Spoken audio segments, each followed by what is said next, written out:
India கூட்டணியை வழிநடத்த தயாராக இருப்பதாக மேற்குவங்க முதலமைச்சர் மம்தா பானர்ஜி தெரிவித்துள்ளார்.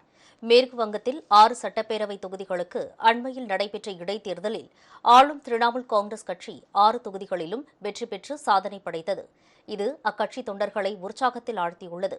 இந்நிலையில் மம்தாவை இந்தியா கூட்டணியின் தலைவராக்க வேண்டும் என திரிணாமுல் கட்சியினர் வெளிப்படையாக வலியுறுத்தி வருகின்றனர்.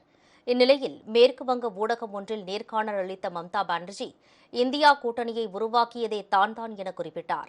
முன்னணியில் இருப்பவர்களால் கூட்டணியை சிறப்பாக வழிநடத்த முடியாது. இந்தியா கூட்டணியை வழிநடத்த தயாராக இருக்கிறேன் என்றும் தெரிவித்தார்.